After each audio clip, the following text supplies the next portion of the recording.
తలలు వంచి ప్రార్థన చేసుకుందాం. పరిశుద్ధుడైన తండ్రి, జీవాధిపతి అయిన యేసయ్యా, నీకు వందనాలు, స్తుతి, స్తోత్రం నైనా. మా జీవితాలను ప్రేమించి ఆశీర్వదించి మమ్మల్ని సజీవుగా లెక్కించి ఈ జూన్ మాసంలో 2వ ఆదివారంన మా అందరి కొరకై నీవు దాచి ఉంచిన విలువైనటువంటి వాక్య సందేశం కొరకై నీకు వందనాలు, స్తోత్రం చెల్లిస్తున్నాం. పరిశుద్ధాత్మ దేవ, ఎంతోమంది దైవజనులు, ఎంతోమంది విశ్వాసులు, ఎంతోమంది సహోదరులు ప్రభా నీ యొక్క పరిశుద్ధ వాక్యం కొరకై, నీ పరిశుద్ధ సందేశం కొరకై ఎదురు చూస్తుండగా దీనిలోమైన మమ్మల్ని నీ సిలువచాటున మరుగుపరిచి నీ పరిశుద్ధ వాక్యం కొరకు మమ్మల్ని సంపూర్ణంగా సిద్ధపరచమని ప్రార్థిస్తున్నాం. యేసయ్య, మా నీతి మా భక్తిని బట్టి కాదు, కానీ మేము ఏ స్థితిలో ఉన్నాను ప్రభా సంతృప్తి కలిగి ఉండ నేర్చుకుంటకు మాకు సహాయం చేయమని ప్రార్థిస్తున్నాం. ఫిలిప్పీలకు రాసిన పత్రిక 4వ అధ్యాయము 13వ వచనంలో చెప్పిన రీతిగా 10వ వచనం నుంచి ప్రభా నువ్వు మాతో స్పష్టంగా పౌలు జీవితంలో నేర్పించిన విధానం కొరకని స్తోత్రం చెల్లిస్తున్నాం. దీనస్థితిలో ఉండ నెరుగుదును, సంపన్న స్థితిలో ఉండ నెరుగుదును, కడుపు నింటేంటో నాకు తెలుసు, ఆకలి ఉంటేంటో నేను తెలుసు. నేను ఏ స్థితిలో ఉన్నను సంతృప్తి కలిగి ఉండ నేర్చుకొనిచున్నాను. నన్ను బలపరచువాని అందు నేను సమస్తము చేయగలనటువంటి వాక్యాన్ని బట్టి నీకు వందనాలు చెల్లిస్తున్నాం. దేవా, మేము దీన స్థితిలో ఉన్నాను, సంపన్న స్థితిలో ఉన్న ప్రభా, కడుపు నిండి ఉన్నాను, ఆకలి ఉన్నాను. మేము సంతృప్తి కలిగి ఉంటకు మాకు నేర్పించమని ప్రార్థిస్తున్నాం. దేవా, మరి ఒకసారి మా అందరి దుఃఖమును, మా యొక్క కన్నీటిని తుడిచి నీ పరిశుద్ధ వాక్యం చేత, నీ పరిశుద్ధాత్మ చేత మమ్మల్ని అభిషేకించి నీ మహిమ కొరకు ఆయుత్తపరచమని, సృష్టిలో నువ్వు దాచి ఉంచిన ప్రతి మర్మంలో మేము గ్రహించిన కృప చూపించమని యేసుక్రీస్తు శక్తిగల నామమును బట్టి వేడుకొంచున్నాం తండ్రి, ఆమెన్.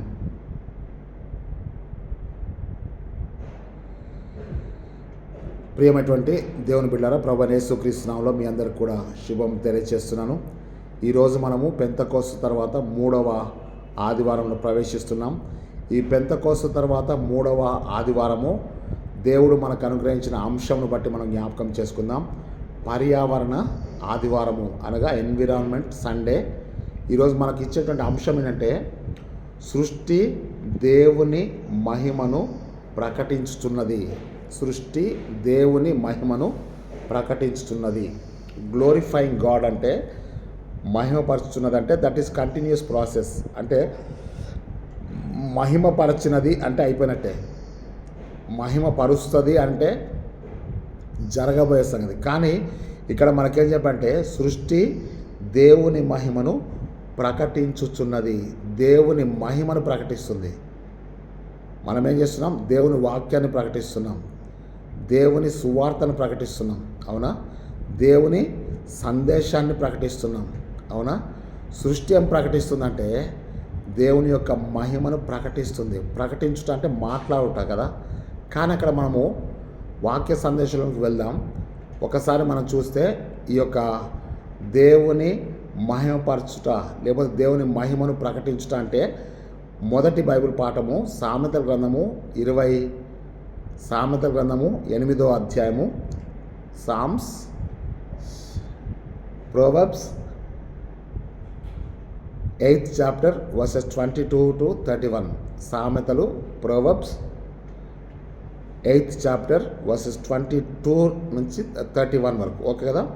కీర్తనలు 19వ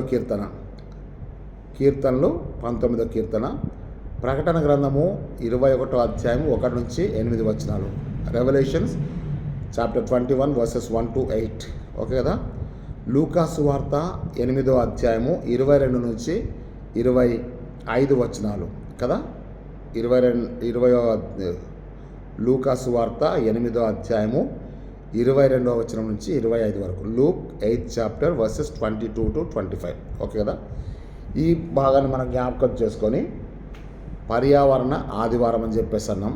పర్యావరణ ఆదివారం అంటే ఎన్విరాన్మెంట్ సండే. మనందరికీ కూడా తెలుసు. పోయినసారి ఏమైందంటే సృష్టి దేవుని ప్రత్యక్షత కొరకు మూలుగుచున్నది అనే అంశం పెట్టాం 2023లో. ఈసారి ఏం చెప్పంటే సృష్టి దేవుని మహిమను ప్రకటించుతున్నది కదా. సామెతల గ్రంథంలో 8వ అధ్యాయము 22 నుంచి 31 వచనాలు, కీర్తనలు 19వ కీర్తన, ప్రకటన 21వ అధ్యాయం 1 నుంచి 8, లూకా సువార్త 8వ అధ్యాయము 22 నుంచి 25 వరకు. ఈ బైబిల్ పాఠాలను అనుసరించినట్లయితే మనము మొదటి నుంచి కొన్ని విషయాలు చూద్దాం. దేవుడు తన చిత్తానుసారంగా సృష్టిని చేశాడు.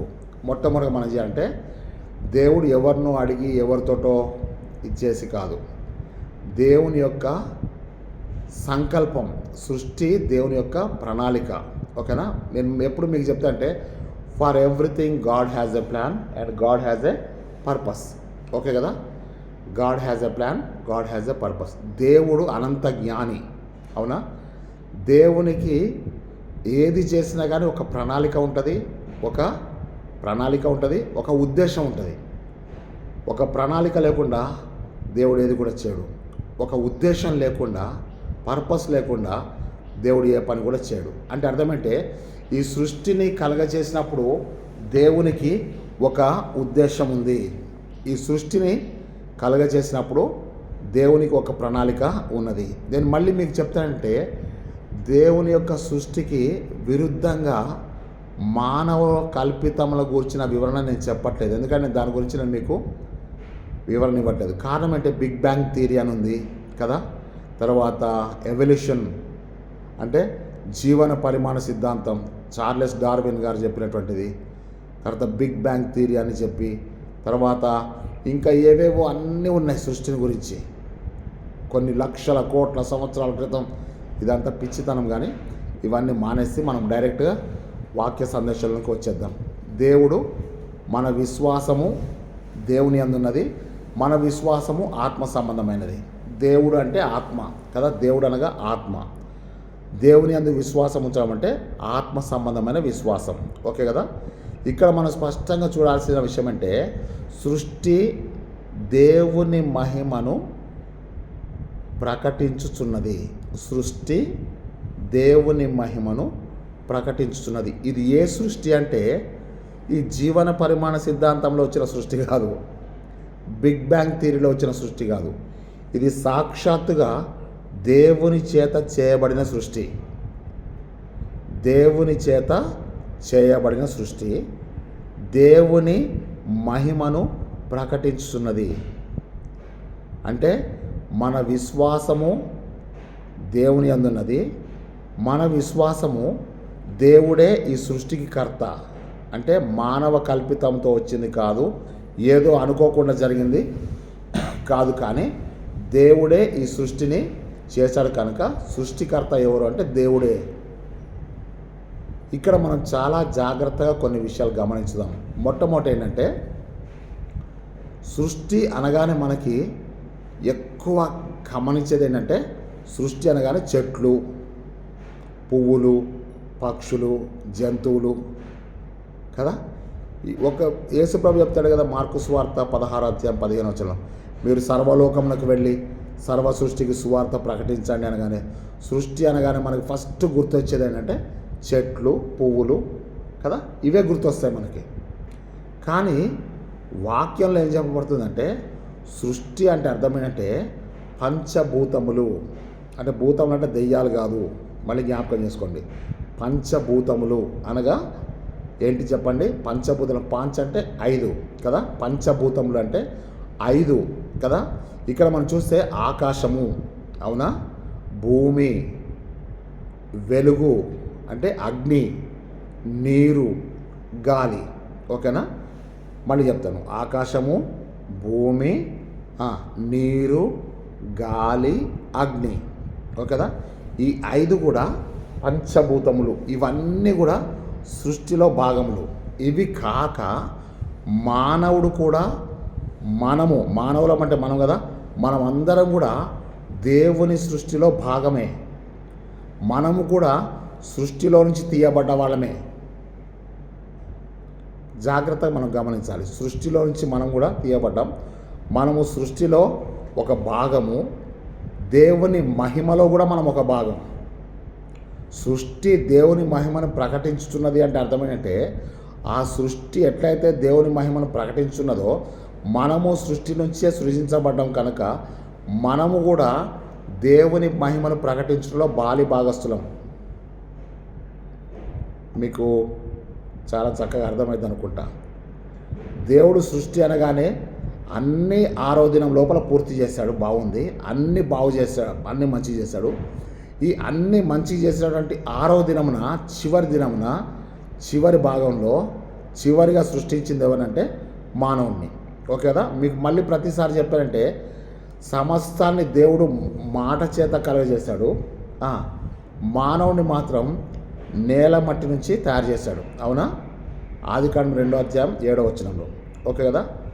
నేల మట్టి నుంచి దేవుడు నరుని సృజించాడు.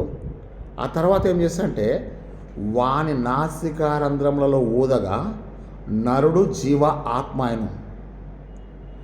నరుడు ఎప్పుడయ్యాడంటే నరుని ఎప్పుడు సృజించాడంటే నేల మట్టితో సృజించాడు. వాడు నరుడు, వానిలో ఏం లేదంటే జీవాత్మ లేదు.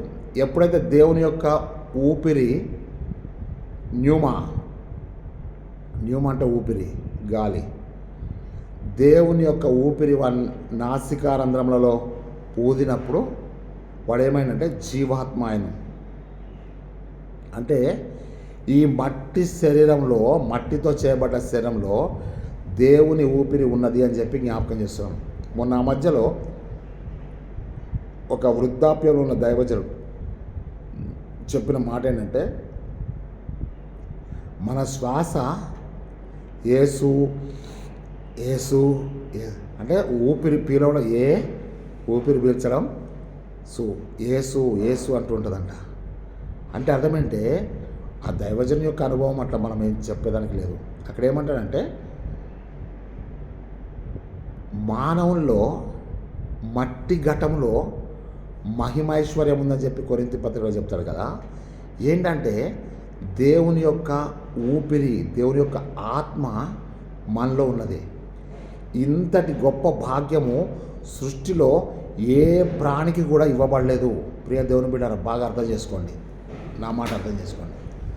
మానవుని యొక్క జీవితంలోనే దేవుని యొక్క శ్వాస ఉన్నది తప్ప ఈ సృష్టిలో దేవుని శ్వాస కలిగినటువంటి ఏకైక ప్రాణి ఏదైనా ఉందంటే అది నువ్వు నేను మాత్రమే. అంటే దేవుని యొక్క ఆత్మ గలవాడు వివేచిస్తుంటాడు. పశువులకు ప్రాణం ఉంది కానీ దేవుని ఆత్మ లేదు. వాటికి జీవరాశులకి శరీరం ఉంది, ప్రాణం ఉంది కానీ ఆత్మ లేదు. మీరు బాగా అర్థం చేసుకుంటే సృష్టి మొత్తాన్ని మీరు చూడండి, జలచరంలను చూడండి, ఇవన్నీ చూడండి. ఇవన్నీ చూస్తే కూడా అన్నిటికీ కూడా శరీరం ఉంది, ప్రాణం ఉంది, చలించుతున్నాయి కనుక. కానీ వాటికి ఆత్మ లేదు. కానీ మనిషి అయిన నీకేముందంటే శరీరం ఉంది, ప్రాణం ఉంది, దేవుని యొక్క ఊపిరి ఆత్మ ఉంది. ఈ ఆత్మ మనలను వివేచనకు నడిపిస్తుంది. What you are doing good or bad. నువ్వు పని చేస్తున్నప్పుడు వద్దు, నువ్వు ఆ పని చేయొద్దు, నువ్వు ఆ పని చేయకూడదు అని నీ అంతరాత్మ ఒకటి గద్దిస్తున్న చూడు. That is called the spirit of God. దేవుని యొక్క ఆత్మ నిన్ను పలానా పని చేయొద్దు అని చెప్పి హెచ్చరిస్తుంది. అవునా? సాతాను ఏం చేస్తుందంటే ఏంగా చేయి, ఈ అవకాశం పోతే మళ్ళీ ఇంకో అవకాశం రాకపోవచ్చు అన్నటువంటి స్థితిలో ఉంది. కాబట్టి మానవునికి దేవుడు వివేచన వరాన్ని ఇచ్చాడు. వివేచన వరం, వివేచించడం. Who is your mother, who is your daughter, who is your wife, who is your children. జాగ్రత్త చూడండి. కుక్కలకి, జంతువులకి వరుస వాయలు ఉండవు, కానీ మనుషులకు ఎందుకుందంటే వివేచన జ్ఞానం ఉంది. అరే పశువులాగా ప్రవర్తించొద్దురా అంటాం. అవునా? నువ్వు మనిషివా పశువు అని చెప్పి అంటాం. ఎందుకు తెలుసా? మనిషి ఆత్మస్థితిని కోల్పోయినప్పుడు మనిషి పశువులాగా ప్రవర్తిస్తుంటాడు. దేవుని బిళ్ళరా, ఇక్కడ మనం చూసినట్టయితే ఈ సృష్టిలో దేవుని ఆత్మని కలిగినటువంటి ఏకైక ప్రాణి ఉన్నదంటే అది నువ్వు నేను మానవులమే. అందుకే దేవుడు ఏం చేశాడంటే తన స్వరూపమందు తన పోలిక చొప్పున నరులను సృజించను. వాని స్త్రీని గాను పురుషుని గాను సృజించను. దేవుడు వారిని ఆశీర్వదించను కదా. దేవుడు వారిని ఆశీర్వదించను. ఇగో ఈ సృష్టిని ఏలుడి అన్నప్పుడు దేవుడు వారికి అధికారం ఇచ్చను. మీరు ఫలించి అభివృద్ధి పొందండి అంటే దేవుడు మన నుంచి ఏం ఆశిస్తుందంటే అభివృద్ధి పొందాలి. మనం తన స్వరూపమందు తన పోలిక చొప్పున చేయబడ్డటువంటి నీవు నేను అభివృద్ధి చెందాలని చెప్పి ఈ సృష్టిని ఏలండి అంటే అర్థమంటే దీని మీద నీకు అధికారం ఇచ్చాడు. ఎంత పెద్ద ప్రాణి అయినా కానీ మానవుని ముందు లోబడుతుంది. ఒకరోజు నేను మీకు ఒక చిన్న స్టోరీ చెప్తాను. ఒకరోజు అడవికి రాజు సింహం కదా, మనకు తెలుసు కదా. సృష్టి మీద అధికారం ఉంది మానవునికి. ఇప్పుడు మానవుడు గొప్పవాడా, సింహం గొప్పదా అని చెప్పేసి అని రెండు పోటీపడి మానవుడు సింహం రెండు కలిసి వెళ్తున్నప్పుడు సింహం చెప్తుంది, నేను నీకంటే చాలా బలమైనటువంటి దాన్ని, కాబట్టి ఈ అడవికి రాజు నేనే, కాబట్టి నాకంటే తెలివిగల వాళ్ళు ఎవ్వరు లేరు, నువ్వే పాటోడివి, ఒక్కడి కొడితే చచ్చిపోతావు అని చెప్పేసి అంటుంది. కానీ ఈ మానవుడు ఏం చేస్తాడంటే ఆ సింహంతో మాట్లాడుతూ ఇద్దరు కలిసి గుహలోకి వెళ్తారు. ఎవరి గుహలోకి? సింహపు గుహలోకి వెళ్తారు. వెళ్ళిన తర్వాత మానవుడు చెప్తాడు, నువ్వు ఇక్కడో కూర్చో, నేను బయటికి వెళ్ళొస్తా అంటాడు.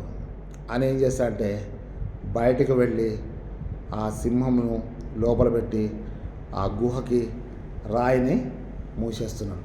ఆ రాతిని మూసేసినప్పుడు ఆ సింహము ఆ గుహలో చచ్చిపోతుంది.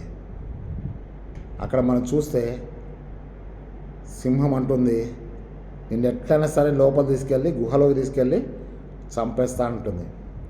మానవుడు ఏం చేస్తున్నాడు? వివేకం కలిగిన వాడై దాన్ని లోపల పెట్టి బయటకు వచ్చి ఆ రాయిని దొర్లించేసి దాన్ని మూత పెట్టేస్తున్నాడు. ఎందుకు ఈ మాట చెప్తున్నంటే, దేవుడు నీ నాసికారంధ్రంలో తన ఊపిరిని ఉంచాడు కదా, అది దేని కొరకంటే చెడ్డ క్రియలు చేయడానికి కాదు, కానీ వివేచించడం కొరకు. ఇప్పుడు నేను మీకు ఈ సృష్టిలో కొన్ని విషయాలను మీకు చెప్తాను.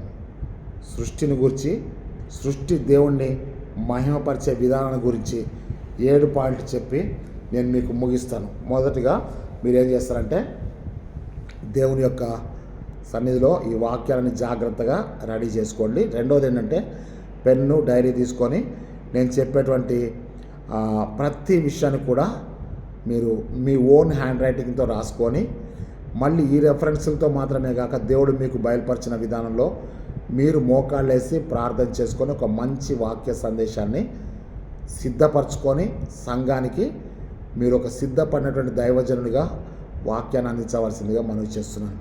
దేవుడు ఈ సృష్టిని చేసినప్పుడు ప్రతీది కూడా మంచిది అని చెప్పి చూశాడు కదా. దేవుడు చేసిన ప్రతీది కూడా మంచిది. దేవుడు కలగజేసిన ప్రతి వస్తువు కూడా మంచిది. కాబట్టి సృష్టిని దేవుడు ప్రతి దినం వెలుగు కమ్మని పలికాడు, వెలుగు మంచిదని చెప్పాడు. ఆకాశం భూమిని సృష్టించాడు, మంచిదని చూశాడు. సూర్యనక్షత్రం జలచరం చేశాడు, వాడిని ఆశీర్వదించాడు, మంచిదని చూశాడు. ఇదంతా చూస్తున్నాం. సృష్టి మొత్తం కూడా దేవుడు మంచిది మంచిది మంచిది. కాబట్టి మహిమ ఎక్కడి నుంచి వస్తుంది అని అంటే మంచిలో నుంచే మహిమ వస్తుంది తప్ప మంచి లేని కాడ మహిమ ఉండదు అని చెప్పి జ్ఞాపకం చేసుకున్నాం. I right? మీకు అర్థమవుతుంది కదా. ఒక మంచి వ్యక్తి దేవుని మహిమపరచగలేమో కానీ ఒక దుర్మార్గుడు దేవుని మహిమపరచలేడు. ఒక గుడ్డివాడు స్వస్థత పొంది దేవుని మహిమపరచగలిగాడు, కానీ విడుదల పొందిన బరబ్బా దేవుని మహిమపరచినట్టు ఎక్కడ కూడా లేదు. అంటే మంచివాడు మహిమపరిచేవాడుగా ఉంటాడు. మంచిలో నుంచే మహిమ వస్తుంది తప్ప చెడులో నుంచి మహిమ ఎప్పుడు కూడా రాదు.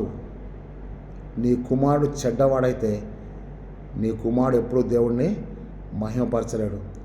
నీ కుమారుడు మంచివాడైతే తప్పకుండా ఆ మంచిలో నుంచే మహిమ వస్తుందని చెప్పి నేను మీకు జ్ఞాపకం చేస్తున్నాను. ఇక్కడ నేను మీకు 7 పాయింట్స్ చెప్తా అని చెప్పేసాను కదా దేవుని బిడ్డలారా. మరి చూద్దాం ఒకసారి. మొదటిది ఏంటంటే మంచి సృష్టి. ఏం రాస్తారు? మంచి సృష్టి. మంచి సృష్టి అంటే సృష్టిలో నువ్వు ఎక్కడ పోయినా కానీ నీకేం కనబడుతుంది? మంచి కనబడుతుంది. మీరు జాగ్రత్త చూడండి, ఏ కార్నర్కి పోయినా కానీ అక్కడ దేవుని యొక్క మంచి కనబడుతుంది, దేవుని యొక్క ఉద్దేశం కనబడుతుంది, దేవుని యొక్క మహిమ కనబడుతుంది. కాబట్టి ఆదికాండము 1వ అధ్యాయము 31వ వచనంలో ఏం చెప్తాడంటే, దేవుడు తాను చేసినది యావత్తు చాలా మంచిదిగా చూశాడు. ఆదికాండం 1:31 నెలలో 31 రోజు ఉందని జ్ఞాపకం చేసుకో. ఈ 31వ వచనంలో అన్నీ కూడా మంచిది మంచిది మంచిది అన్ని మంచులు కలిపి ఏమైందంటే చాలా మంచిదైంది. Good good good good, totally it is very good. Okay కదా, చాలా మంచిగా చూశాడు. అంటే ఈ సృష్టి ఇంత మంచిదిగా ఉండాలి కారణం ఏంటంటే ఆ సృష్టిని చేసిన దేవుడు మంచి దేవుడు. మంచి దేవుడు సృష్టిని మంచిగా చేశాడు. మంచి దేవుడు సృష్టిని మంచిగా చేస్తే మంచిగా చేయబడ్డ సృష్టి దేవుణ్ణి మహిమపరిచింది. ఇది మహిమపరిచే సృష్టి. రెండో భాగంలో మనం చూద్దాం. పాయింట్ నెంబర్ 1, మంచి సృష్టి. సృష్టి చాలా మంచిది. మంచి సృష్టి. ఆదికాండము 1:31 దేవుడు చేసిన ప్రతి వస్తువు మంచిదని చెప్పి తిమోతికి రాసినటువంటి మొదటి పత్రిక 4వ అధ్యాయము 4వ వచనంలో పౌలు చెప్తాడు. అంటే దేవుడు చేసిన ప్రతి వస్తువు కూడా మంచిది. ఎందుకంటే దేవుడు మంచివాడు కనుక ఆయన ఆలోచనలు మంచివి, ఆయన ఉద్దేశాలు మంచివి, ఆయన చేయు ప్రతి కార్యం కూడా మంచిది అని చెప్పి జ్ఞాపకం చేస్తున్నాం. సో దేవుని చేత చేయబడ్డ సృష్టి అది మంచి సృష్టి. ఓకే కదా. రెండవది ఏంటంటే చూడండి, యెషయా గ్రంథము 6వ అధ్యాయము 3వ వచనం ఒకసారి చూడండి. యెషయా గ్రంథము 6వ అధ్యాయము 3వ వచనంలో మనం చూస్తే అక్కడ పరలోకమందలి దూతలు ఏం చెప్తున్నారా అంటే పరిశుద్ధుడు పరిశుద్ధుడు పరిశుద్ధుడు, సర్వలోకము ఏం చేయబడేది పరిశుద్ధుడు పరిశుద్ధుడు పరిశుద్ధుడు అని గాన ప్రతిగానంతో కదా. అక్కడ మీరు చూడండి దయచేసి యెషయా గ్రంథము 6వ అధ్యాయం కదా.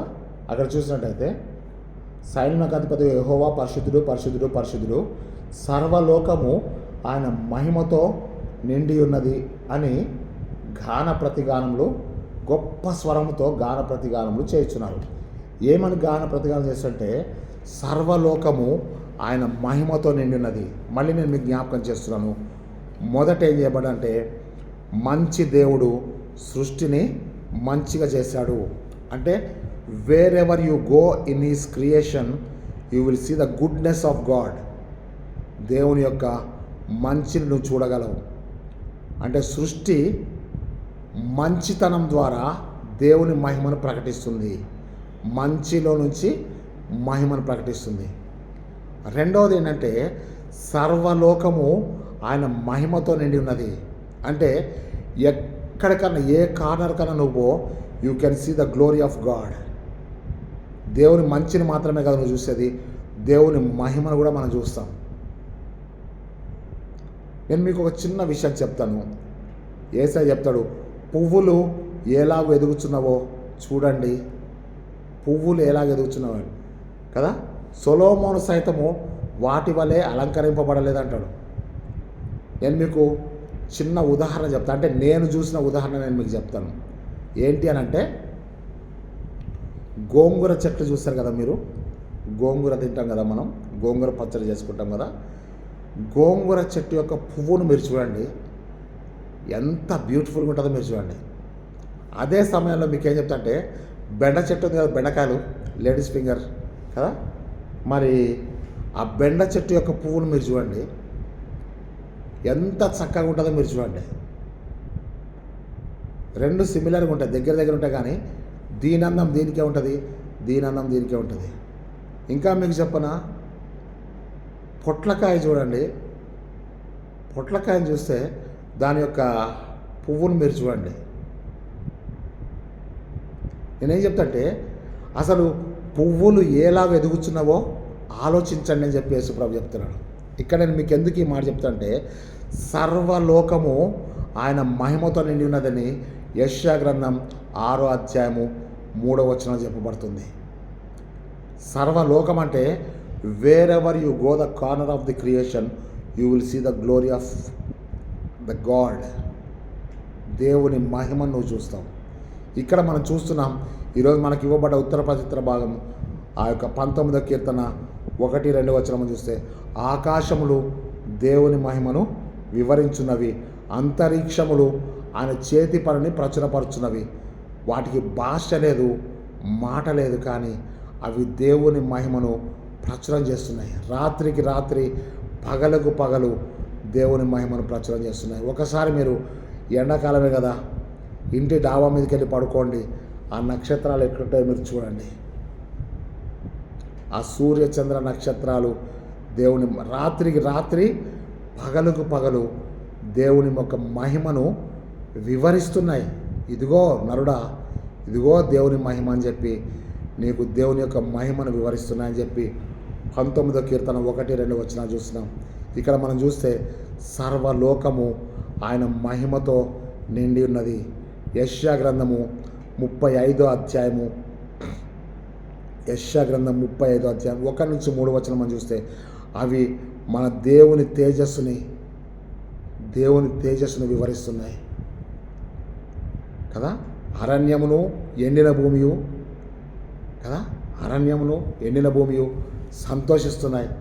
కస్తూరి పుష్పము వికసిస్తుంది కదా. లెబనోను సౌందర్యం, అక్కడ ఎంత చక్కగా రాయబడతాయంటే ప్రియ దేవుని బిడ్డలారా, 35 యెషయా 35:1-3 అరణ్యమును ఎండిన భూమియు సంతోషించును, అడవి ఉల్లసించి కస్తూరి పుష్పం వలె పోయిను, అది బహుగా పూయిచు ఉల్లసించును, ఉల్లసించి సంగీతములు పాడును, లెబనోను సౌందర్యం దానికి ఉండును. అవి యెహోవా మహిమను, మన దేవుని తేజస్సును చూస్తున్నాం. ఇక్కడ మనం చూస్తే దేవుని యొక్క తేజస్సు, దేవుని యొక్క మహిమ ఎట్లా ఉంటుంది అన్నది సృష్టి ద్వారా మనము స్పష్టంగా చూడవచ్చు. ఎందుకంటే సర్వలోకము దేవుని మహిమతో నిండి ఉన్నది. జాగ్రత్త రాసుకోండి. యెషయా 35:1-3, యెషయా 6:3, యెషయా 19వ కీర్తన, యెషయా గ్రంథము 35 చెప్పేశాను కదా. కీర్తనలు 19వ కీర్తన 1-2 వచనాలు మనం చూస్తే ఇవన్నీ కూడా దేవుని యొక్క మహిమను వివరిస్తున్నటువంటి సందర్భాలు కదా. సర్వోన్నతమైన స్థలంలో దేవునికి మహిమయు, ఆయన ఇష్టమైన మనుషులకు భూమి మీద సమాధానం ఆయనకు మహిమ కలుగుతుంది. ఎక్కడంటే సర్వోన్నతమైన స్థలంలో మహిమ, కానీ దానికి ఇష్టమైన మనుషులకు భూమి మీద సమంటే లోకము, భూలోకము, పరలోకం అన్నీ కూడా మహిమతో నిండి ఉన్నాయని చెప్పి జ్ఞాపకం చేస్తున్నాను. నెంబర్ 3 ఏంటంటే 119వ కీర్తన 64వ వచనం. కీర్తనలు 119వ కీర్తన 64వ వచనం చెప్తా అంటే, యెహోవా భూమి నీ కృపతో నిండి ఉన్నది, యెహోవా భూమి నీ కృపతో నిండినది. ఇక్కడ మన సృష్టి అనగానే ఒక భూమి మాత్రమే కాదు, భూమికి పర్యాయ పదం లోకం. ఓకే కదా. ఇక్కడ మనం జాగ్రత్త చూస్తే యెహోవా భూమి నీ కృపతో నిండి ఉన్నది. The grace of God, earth filled with his grace. అంటే దేవుని యొక్క కృపతో ఫిల్డ్ విత్ గ్రేస్. అంటే ఎక్కడికి పోయినా కానీ భూమి మీద అక్కడ ఏముందంటే దేవుని యొక్క కృప ఉన్నది. మళ్ళీ కృపను గురించిన ప్రసంగం నేను తర్వాత చెప్తాను మీకు. నువ్వెక్కడికి వెళ్ళినా కానీ కృప ఉన్నది. కృప ఎక్కడుందో క్షమాపణ అక్కడ ఉంది, కృప ఎక్కడుందో స్తుతి అక్కడ ఉంది, కృప ఎక్కడుందో మహిమ అక్కడ ఉంది కదా. మీకు అర్థమవుతుందని నేను చెప్పే మాట. భూమి నీ కృపతో నిండి ఉన్నదంటే సృష్టి మొత్తం కూడా కృపతో నింపబడ్డది. సర్వలోకమైన మహిమతో నిండి ఉన్నదంటే అర్థమంటే ఎక్కడికి వెళ్ళినా కానీ భాష లేకపోయినా, మాట లేకపోయినా మహిమ మాత్రం ఉంది. సృష్టిలో నీవెక్కడికి పోయినా కానీ ఆయన కృపతో నింపబడ్డది. భూమి దేవుని కృపతో నింపబడ్డది. అంటే నువ్వు ఎక్కడ బ్రతుకుతున్నావు తెలుసా? స్నేహితుడా, సేవకుడా, సహోదరుడా, విశ్వాసి, నువ్వెక్కడ బ్రతుకుతున్నావు అంటే భూమి మీద బ్రతుకుతున్నావు కదా. ఈ భూమి మీద ఏముందంటే దేవుని కృప ఉంది. ఆ కృప చేతనే, విశ్వాసం వలన కృప చేతనే మీరు రక్షించబడతారు. ఎఫెసీ 2వ అధ్యాయం 1వ వచనము, 5వ వచనం, 8వ వచనం చూడండి. మనము మన అపరాధముల చేతను, పాపముల చేతను చచ్చిన వారమైనగా ఆయన కృపచేత మనల్ని బ్రతికించను. విశ్వాసం ద్వారా కృపచేతనే మీరు రక్షించబడ్డారని చెప్పి రాయబడ్డది. అంటే అర్థమంటే ఈరోజు నువ్వు నేను బ్రతికున్నామంటే ఈ భూమి మీద భూమి మీద ముఖ్యంగా అంటే ఈ సృష్టిలో నువ్వు నేను బ్రతికున్నామంటే అర్థమంటే ఈ భూమి ఆయన కృపతో నిండి ఉన్నది కనుకనే ఆ కృపలో నుంచే మహిమ ఉందని చెప్పి జ్ఞాపకం చేస్తున్నాం.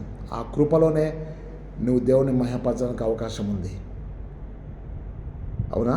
ఇక కృపను గురించి మీరు ఎన్ని వాక్యాలు దీనికి జోడించుకున్నా పర్వాలేదు ప్రియులారా. కృపలోనే మహిమ, మంచిలో మహిమ ఉంది, మహిమలో మహిమ ఉంది, కృపలో మహిమ ఉంది. 4వ పాయింట్ ఏంటంటే యెషయా గ్రంథము 11వ అధ్యాయం 9వ వచనంలో సముద్రము జలములతో నిండినట్టు చూడండి ఒకసారి. సముద్రము జలములతో నిండినట్టు లోకము యెహోవాను గూర్చిన జ్ఞానముతో నిండి ఉన్నది. ఇక్కడ మనం చూసినట్టయితే యెషయా గ్రంథం 11:9 వచనం నుంచి చదవండి. సముద్రము జలములతో నిండి ఉన్నట్లు లోకము యెహోవాను గూర్చిన జ్ఞానముతో నిండి ఉండును. దేవుని జ్ఞానం ఎక్కడైతే ఉంటుందో దేవుని మహిమ అక్కడ ఉంటుంది ప్రియులారా. దేవుని జ్ఞానం ఉంటే దేవుని మహిమ ఉంటుంది. దేవుని కృప ఉంటే దేవుని మహిమ ఉంటుంది. దేవుని మంచితనం ఉంటే దేవుని మహిమ ఉంటుంది. దేవుని మహిమ ఉంటే దేవుని మహిమ ఉంటుంది. ఇక్కడ మీరు జాగ్రత్త చూడండి. ఈ లోకం మొత్తం కూడా సముద్రము జలములతో నిండి ఉన్నట్టుగా లోకము యెహోవాను గూర్చిన జ్ఞానముతో నిండి ఉన్నట్టుగా మనం చూస్తున్నాం. ఇది 4వ పాయింట్ ప్రియులారా. తర్వాత 5వ పాయింట్ ఏంటంటే లోబడిన సృష్టి. సృష్టి దేవునికి, దేవుని మాటకి లోబడుతుంది. అవునా? సృష్టి లోబడుతుంది అంటే ఒబీడియన్స్, లోబడుట ద్వారా దేవుని మహిమపరుచుట. ఒక తండ్రికి కుమారుడు విధేయుడైతే ఆ విధేయత ద్వారా మహిమ కలుగుతుంది. అంటే విధేయత, ఒబీడియన్స్, గ్లోరీ త్రూ ఒబీడియన్స్. విధేయత ద్వారా మహిమ కలుగుట. అక్కడ మనం చూసినట్టయితే మనకు ఇవ్వబడ్డ సువార్త పాఠంలో వారు సముద్రంలో, అక్కడ సముద్రం మీద దోణిలో వెళ్తున్నప్పుడు గాలి తుఫాన్ వచ్చింది. వారందరూ కూడా గొప్ప కష్టానికి లోబడ్డారు. ఆ కష్టంలో ఏమైందంటే వాళ్ళు వెంటనే యేసు ప్రభు చెప్తే, ప్రభువా మేము నశించిపోతున్నాం. యేసు ప్రభు లేచి గాలిని, సముద్రమును, గాలిని, నీళ్లను గద్దింపగా అవి మిక్కిలి నిమ్మలమాయను. ప్రియులారా, బాగా గుర్తుపెట్టుకోండి. సృష్టి దేవుని మాటకు లోబడ్డది. సృష్టి దేవుని మాట చేతనే ఏం జరిగింది? సృజించబడ్డది. దేవుని మాట చేత సృజించబడ్డది కనుకనే దేవుని మాటకు సృష్టి లోబడుతుంది. Where there is obedience there is blessings, where there is disobedience there is curse. శాపం ఉంటుంది కదా. ఎక్కడైతే విధేయత ఉంటుందో అక్కడ తప్పకుండా ఆశీర్వాదం ఉంటుంది. అవునా? ఒక వ్యక్తి అనేకులను పాడు చేయొచ్చు, కానీ ఒక కన్నీటి ప్రార్థన అనేకులు సమకూరుస్తుందని చెప్పి జ్ఞాపకం చేసుకుందాం. ఈరోజు దేవుడు నీకు నాకు చెప్తుంటే సృష్టి ఆయన మాటకు లోబడుతుంది. Where there is obedience there is blessings. ఆయన గద్దింపగా సముద్రము మిక్కిలి నిమ్మలమాయను, గాలి కూడా నిమ్మలమైపోయింది. వాళ్ళందరూ అంటారు గాలియు నీళ్లు కూడా పంచభూతములు. అవున? సృష్టి ఈయనకు లోబడుతుంది. అసలు ఈయన ఎవరు? ఎట్లా? ఆయన ఎవరంటే సంపూర్ణమైన మానవుడు, సంపూర్ణమైన దేవుని కుమారుడు. ఈరోజు ప్రభువైన యేసుక్రీస్తు he is the God, son of God and son of the man. ఈరోజు నేను మీకు జ్ఞాపకం చేస్తున్న విషయం అంటే 5వ పాయింట్ అంటే విధేయతలో దేవుని మహిమ. నేను ఇంకా చిన్నప్పటి నుంచి నేను విన్నటువంటి వాక్యం మీకు ఒకటి చెప్తాను, 3 విషయాలు చెప్తాను. ఏలియా దైవజనుడు, కక్కుర్తి కాకి, కానీ దేవుని మాటకు లోబడ్డది. ఆకాశంలో తిరిగే పక్షులు దేవుని మహిమను చాటుతున్నాయి. ఇదిగో ఏలియాకు తీసుకెళ్ళి రొట్టెలు మాంసం ఇవ్వమంటే అసలు రొట్టె ముక్క కనబడితే ఎత్తుకొని పారిపోయే కాకి తోటి దేవుడు ఏం చేస్తాడంటే ఆ కాకితోటే దైవజనుడైనటువంటి ఏలియాకి రొట్టెలు ప్లస్ మాంసం, వెజిటబుల్ కర్రీ కాదు, నాన్ వెజ్ కర్రీ పంపించాడు. దేవుడు అక్కడ దైవజనటువంటి ఏలియాకు చేశాడు. ఆ కాకి దైవజనటువంటి ఏలియాకు ఆ రొట్టెలు మాంసం ఇచ్చినప్పుడు ఆ సంఘటన పరిశుద్ధ గ్రంథంలో రాయబడ్డప్పుడు ఈ 2024లో కూడా ఆ సంఘటన గురించి ప్రసంగం చేసే దైవజనులు సంఘము దేవుణ్ణి మహిమపరుస్తున్నాయి.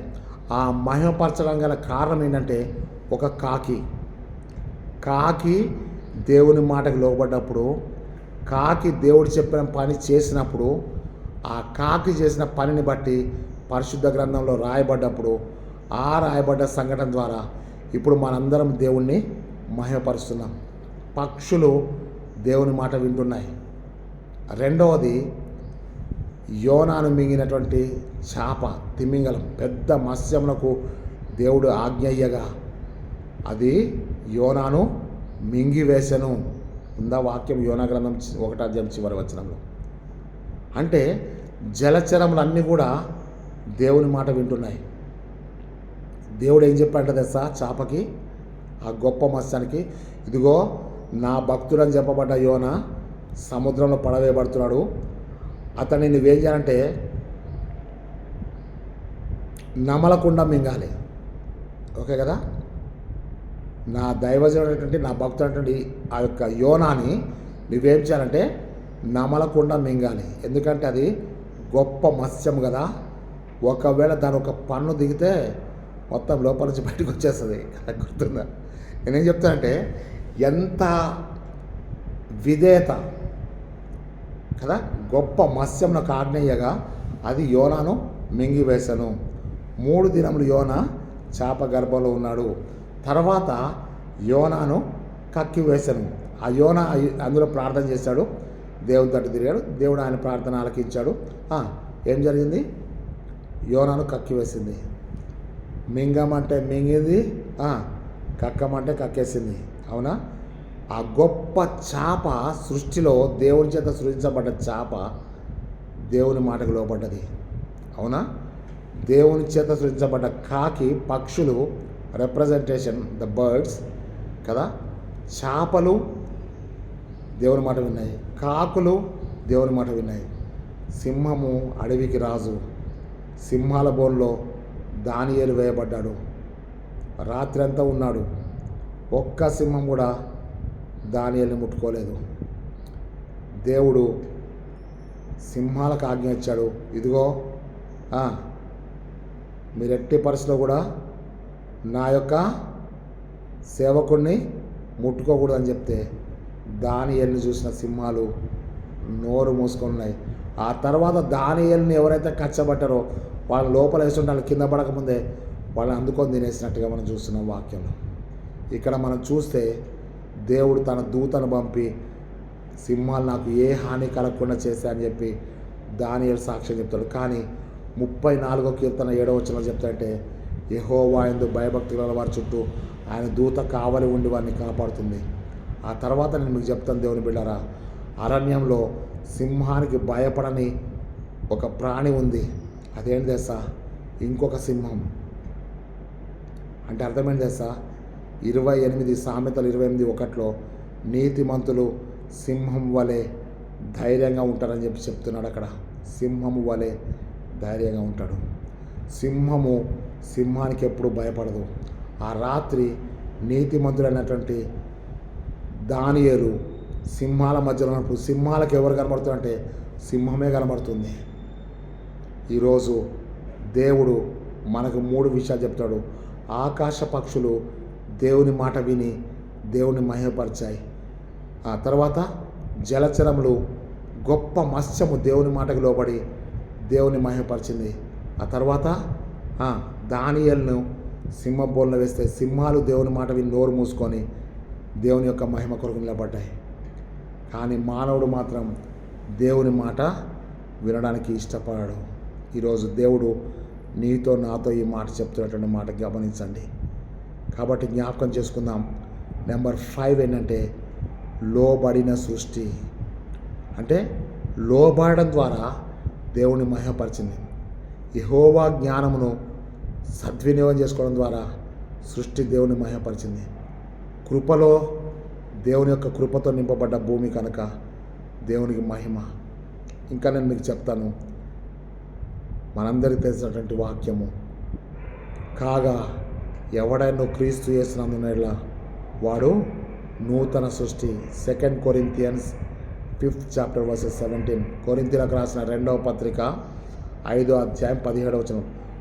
ఎవడైనను క్రీస్తు యేసునందు ఉంటే వాడు నూతన సృష్టి. ఇదిగో పాతవి గతించను, సమస్తమును నూతనమాయను.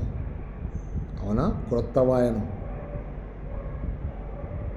ఏంటి దీని సంగతి అంటే, ఇది నీ జీవితంలో జరగబోయేటువంటి గొప్ప కార్యం. యేసుక్రీస్తునందున్నట్లా నువ్వు నూతన సృష్టి అంటే అర్థం ఏంటంటే, పాత సృష్టి ఏంటి, నూతన సృష్టి ఏంటి అని చెప్పంటే మీకు ఒక విషయం జ్ఞాపకం చేస్తా ప్రియులారా. ఆదికాండము 3వ అధ్యాయంలో 17 నుంచి 19 వచ్చాము మనం చూస్తే, నీ నిమిత్తము నేల శపించబడ్డది. నేల శపించబడ్డది, అది శాపగ్రస్తమైపోయింది. ఎందుకంటే నీ నిమిత్తం అది ముళ్ళ తుప్పలను, గచ్చ పొదలు మొలిపిస్తుంది. ఆదికాండం 2:7లో నేల మట్టితో దేవుడు నరుని సృజించినప్పుడు ఆ మట్టి తీసినటువంటి మట్టి, ఆ నేల ఉంది చూడండి, అది శపించబడలేదు. శపించబడని నేలలో నుంచి దేవుడు నిన్ను నన్ను చేశాడు. కానీ నువ్వు నేను చేసిన పాపం వలన దేవుడు ఏం చేసిన భూమిని శపించాడు. అప్పటి వరకు లేని ముళ్ళు మొలిచాయి. అప్పట్లోనే గచ్చ చెట్టు కూడా మొలిసింది. ఇప్పుడు ఏమైందంటే, ఆ శాపగ్రస్తమైనటువంటి నేలలో నువ్వు చెమట వచ్చి బ్రతుకుతున్నావు కదా.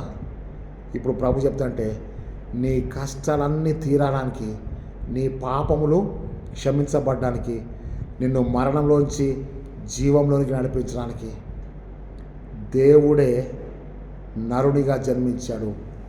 దేవుని కుమారుడు తన ప్రాణాన్ని నీ కొరకు ధారపోశాడు. దేవుడు నీ రహస్య పాపాలని, బహిరంగ పాపాలను క్షమించి నీలో ఉన్నటువంటి పాప జీవితం నుంచి నశించిపోయే నీ జీవితాన్ని వెదకి రక్షించడానికి యేసుప్రభు వచ్చాడు. ఇప్పుడు యేసయ్య తన కార్యాన్ని పూర్తి చేశాడు, రక్షణ కార్యాన్ని. నువ్వు క్రీస్తు యేసునందుంటే నూతన సృష్టి అంటే అర్థమేంటంటే, నూతనము అంటే క్రొత్తదనం కదా. నీ ఆలోచనలు క్రొత్తగా అవుతాయి, నీ తలంపులు క్రొత్తగా అవుతాయి, నీ మాటలు మారిపోతాయి, నీ ప్రవర్తన మారిపోద్ది, నీ సమస్త జీవిత విధానం మారుతుంది. ఎప్పుడంటే క్రీస్తు యేసునందుంటే నువ్వు నూతన సృష్టి, దేవుని బిడ్డ. ఈ నూతన సృష్టి దేవునికి మహిమకరమైన సృష్టి. బంధకాల్లో ఉన్న సృష్టి పాత సృష్టి. శ్రమపడేటువంటి జీవితం పాత జీవితం. అవునా, చెరలో ఉన్న వారిని విడిపించుటకు, నలిగిన వారిని విడుదల ప్రకటించుటకు యెహోవా ఆత్మ నన్ను అభిషేకించని చెప్పి నేను మీకు పోయిన వారం కూడా చెప్పాను కదా. అవునా, ఇక్కడ దేవుడు మీకు స్పష్టంగా చెప్తున్న మాట ఇదే. నువ్వు క్రీస్తు యేసునందుంటే నువ్వు నూతన సృష్టి. నీ పాప జీవితం నుంచి నువ్వు విడుదల పొందుతావు. నీ రహస్య జీవితం నుంచి విడుదల పొందుతావు. నీ దౌర్భాగ్యపు భయంకరమైన బంధకాల నుంచి నువ్వు విడుదల పొందుతావు ప్రియులారా. నీ ఆలోచన మారిపోతుంది, నీ యొక్క తలంపులు మారుతాయి, నీ మాటలు మారుతాయి, నీ వే ఆఫ్ బిహేవియర్, నీ ప్రవర్తన మారుతుంది దేవుని బిడ్డ. ఒకసారి క్రీస్తులో ఉన్న వాళ్ళని చూడండి, క్రీస్తులో లేని వారిని చూడండి. ధర్మశాస్త్రాన్ని లోబడ్డటువంటి పౌలు సౌలుగా ఉన్నప్పుడు ఏం చేశాడు చూడండి. పూర్వం హింసకుడను, దూషకుడను, హానికరుడనైన నన్ను ఆయన కనికరించాడని చెప్తున్నాడు. ఈరోజు దేవుడు నీకు నాకు చెప్పేటువంటి మాట ఇదే. అందుకే పౌలు ఆ మాట స్పష్టంగా రాస్తున్నాడు దేవుని బిడ్డరా. ఏమనంటే, ఎవరైనా క్రీస్తు యేసునందునేలా వాడు నూతన సృష్టి. ఇదిగో పాతవి గతించను, సమస్తం కూడా ఏమని అంటే క్రొత్త వాయనని చెప్తున్నాడు.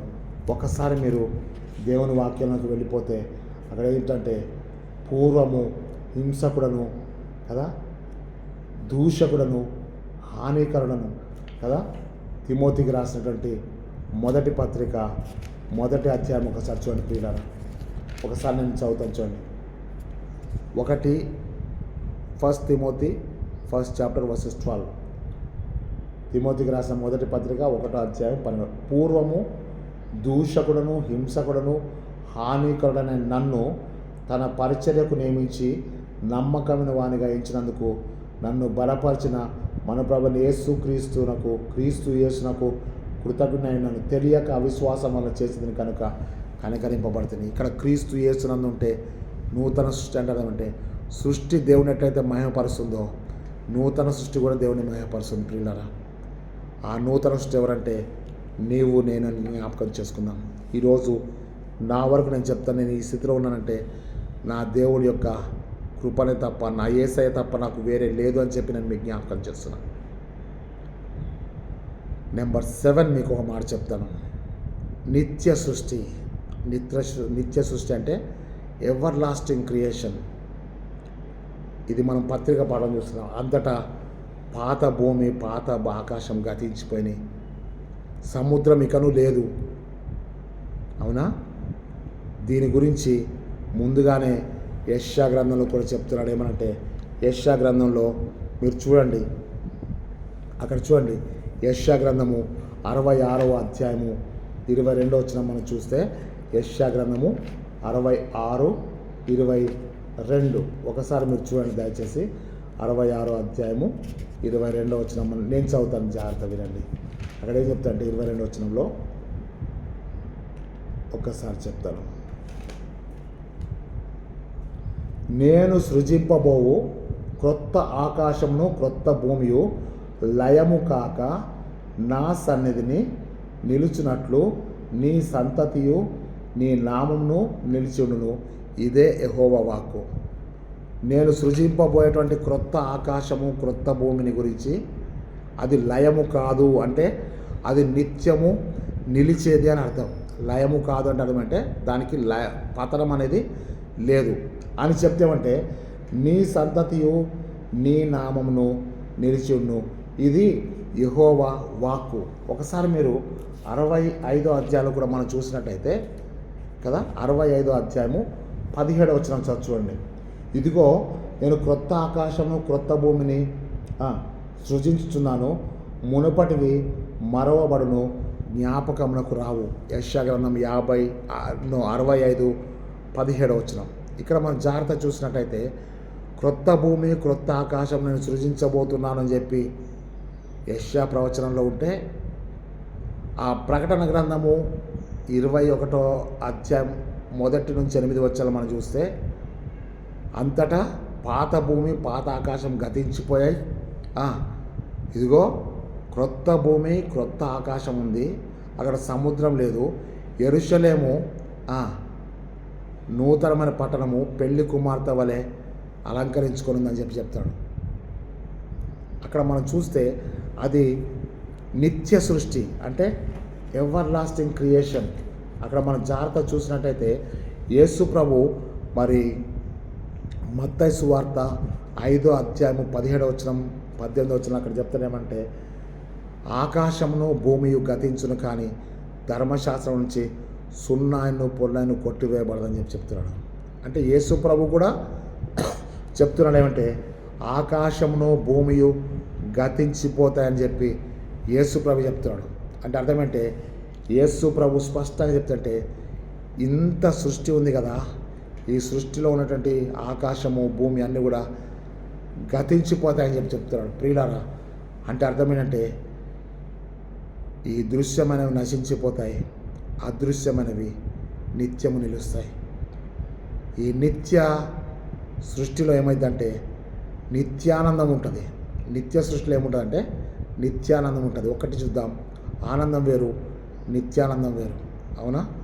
యెషయా గ్రంథం 35వ అధ్యాయము 10వ వచనం ఉంటుంది ఏమంటే నిత్యానందం గురించి అక్కడ ఉంటుంది. ఈరోజు అక్కడ ఏ హాని కూడా జరగదని చెప్పి ఉంటుంది. యెషయా గ్రంథం 11వ అధ్యాయంలో మొత్తం అక్కడ ఏ హాని కూడా జరగదని చెప్పి ఉంటుంది. అంటే దేవుని మహిమ ఉంటుంది. ఒకసారి నువ్వు జ్ఞాపకం చేసుకో ప్రియ దేవుని బిడ్డ, ఈ సృష్టిలో దేవుడు నీ ఎడల చేసిన ప్రతి కార్యం కూడా అది మహిమ కొరకు చేయబడ్డ కార్యమే. అసలు దేవుడు నిన్ను నన్ను ఎందుకు సృజించాడంటే మహిమ కొరకు సృజించాడు. ఇప్పుడు మీకు ఒక మర్మం చెప్పి ముగిస్తాను. పరలోకంలో కోట్లాను కోట్ల దూతలు ఉన్నారు. వాళ్ళందరూ ఏం చేస్తుంటే పరిశుద్ధుడు పరిశుద్ధుడు అని చెప్పి ఆయనను మహిమపరుస్తున్నారు. ఆ మహిమలో ఉన్నటువంటి తేజో నక్షత్రం అనబడినటువంటి లూసిఫర్ పడద్రోయబడ్డది, మహిమలో నుంచి పడద్రోయబడ్డది. ఈ పడద్రోయబడ్డటువంటి స్థలంలో మహిమ కొరకు దేవుడు నిన్ను నన్ను సృజించాడు. నీ కొరకు సృష్టిని చేశాడు. నిన్ను దేవుని కొరకు చేసుకున్నాడు. నన్ను దేవుని కొరకు చేసుకున్నాడు. నన్ను దేవుని మహిమ కొరకు చేశాడు. నా కొరకు దేవుడు సృష్టిని చేశాడు. అందుకే 6 దినాలు సృష్టి మొత్తం చేసినాక 7వ దినంన విశ్రాంతి తీసుకున్నాడు. అవునా? కరెక్టేనా? ఈ 6వ దినం చివరిన నిన్ను నన్ను చేశాడు. చాలామంది నన్ను అడిగారు, మరి దేవుడు మనల్ని అంతా చేసినప్పుడు మరి ఫస్ట్ డేనే మనల్ని చేయొచ్చు కదా అని చెప్పి. ఒకవేళ నువ్వు ఫస్ట్ డే చేయబడితే నువ్వు చీకట్లో ఉండాలి, నీకు వెలుగు లేదు. అవునా? నీకు ఏమీ లేవు. కానీ నీ కొరకే దేవుడు సమస్తాన్ని సృజించాడు. నీకే ఈ సృష్టిపైన అధికారాన్ని ఇచ్చాడు. ఈ సృష్టిని ఏలమని చెప్పాడు. నిన్ను ఆశీర్వదించాడు. నీకు సమస్త ఆహారాన్ని ఈ సృష్టిలో ఉందని చెప్పాడు. ఈ సృష్టిలో నీకు ఆహారం ఉంది. ఈ సృష్టిలో నీకు ఆనందం ఉంది.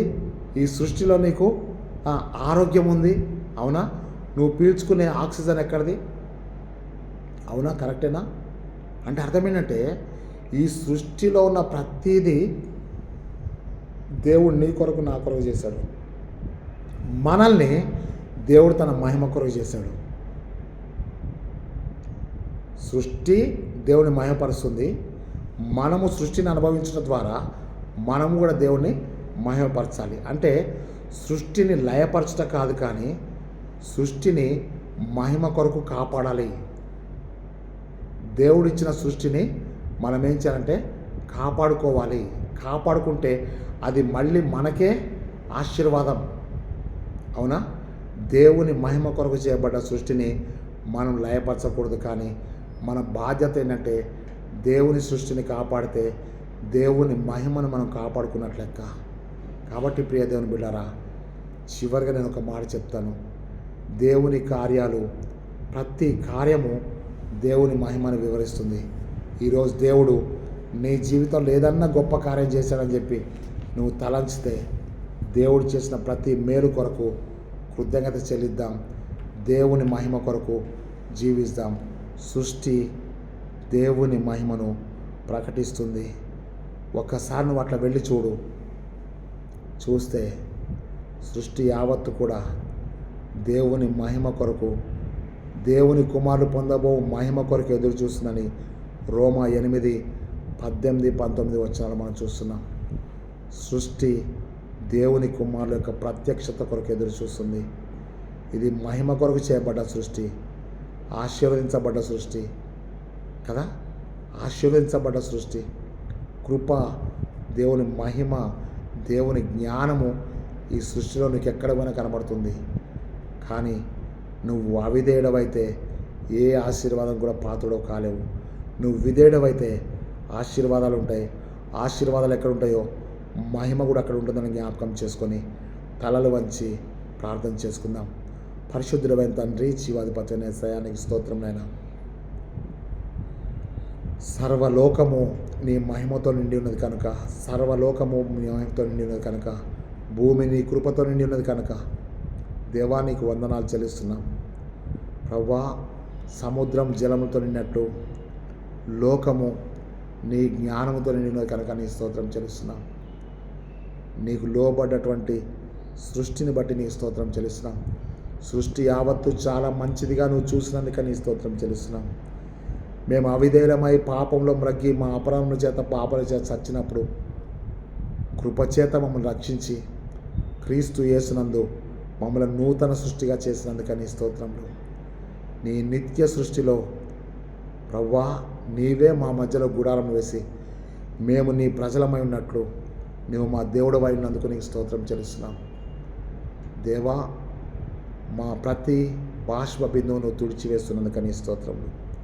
క్రీస్తు ప్రేమలో మమ్మల్ని కడవరకు కాపాడి నీ మహిమ రాజ్యం కొరకు మమ్మల్ని ఆయుధపరచమని యేసు క్రీస్తు శక్తిగల నామమును బట్టి వేడుకొంచున్నాం తండ్రి.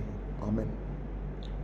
తండ్రి, కుమారుడు, పరిశుద్ధాత్మని సర్వశక్తుల త్రియేక దేవుని దీవెన ఇప్పుడు సదాకాలం మనందరికీ తోడై ప్రభు తన నిత్య మహిమలో మనందరినీ చేర్చుకొను గాక. Amen, amen, amen. 9553831316 అనే నెంబర్కి ఫోన్ చేయండి. ప్రియమైన దైవజనులారా, నా కొరకు ప్రార్థన చేయండి. దేవుడు తన మహిమలో మనం చేర్చుకున్నప్పుడు, తన నిత్య మహిమలో మనల్ని పిలిచిన సర్వకృపానిధి దేవుడు ఈ లోకయాత్రలు ముగించి తన మహిమలో ప్రవేశించినప్పుడు మనందరం కూడా ఆయన మహిమలో ప్రవేశించలాగిన ప్రార్థన చేసుకుందాం. ప్రార్థనతో మన సంఘాన్ని కాపాడదాం. ప్రార్థనతో మన యొక్క విశ్వాసాలను ధైర్యపరుస్తాం. దేవుడు తన నిత్య మహిమలో మనందరినీ చేర్చుకొను గాక. Amen, amen, amen.